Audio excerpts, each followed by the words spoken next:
Assalamualaikum warahmatullahi wabarakatuh. Perkenalkan, nama saya Muhammad Yahya Ayas. NIM saya 1901013086.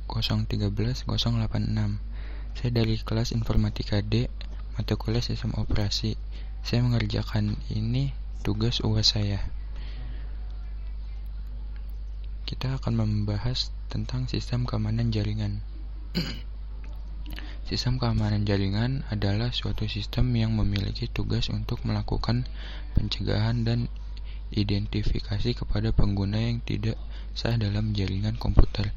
Langkah pencegahan ini berfungsi untuk menghentikan penyusup untuk mengakses lewat sistem jaringan komputer.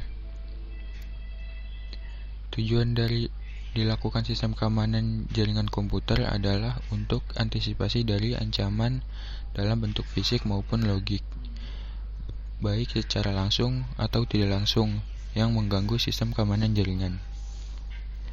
Satu hal yang perlu dicatat bahwa tidak ada jaringan komputer yang benar-benar aman anti-sadap. Solusinya, Anda bisa mencegah salah satunya dengan meningkatkan sistem keamanan jaringan. Karena sifat dari jaringan adalah untuk melakukan komunikasi dua arah dari pengirim kepada penerima dan sebaliknya. Jadi setiap komunikasi yang terkirim pada jaringan komputer bisa saja disalahgunakan oleh orang yang tidak bertanggung jawab. Ancaman keamanan jaringan. Pertama ada interception, ancaman keamanan jaringan di mana ada pihak yang tidak memiliki wewenang secara sah berhasil mendapatkan hak akses informasi dari komputer.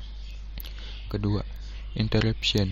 Interruption yaitu penyerang sudah mendapatkan akses ke sistem, tetapi belum keseluruhan.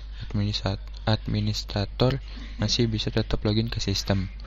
Ketiga, fabrication. Fabrication adalah pihak penyerang sudah menyisipkan objek palsu ke dalam sistem yang menjadi target sasaran.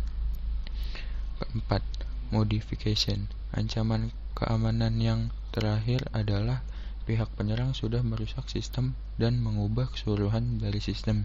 Gini ancaman keamanan jaringan yang tergolong paling fatal. Cara meningkatkan sistem keamanan jaringan. Pengamanan secara fisik. Pengamanan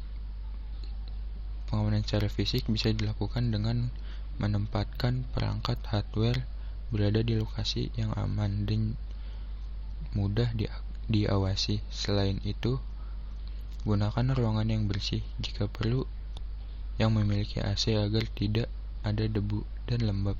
Selain itu juga gunakan kunci pengaman khusus agar tidak ada orang yang masuk kecuali memiliki kepentingan saja. Kedua, pengamanan akses.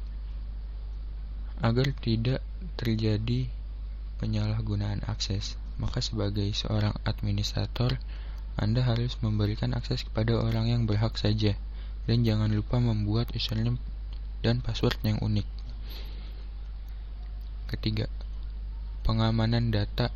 Pengamanan data dilakukan dengan membuat hak akses kepada setiap user, di mana setiap user hanya bisa melakukan akses pada data tertentu sesuai dengan hak akses yang dimilikinya. Untuk data yang sifatnya sensitif, Anda bisa menambahkan password agar lebih aman. Keempat, pengamanan komunikasi jaringan.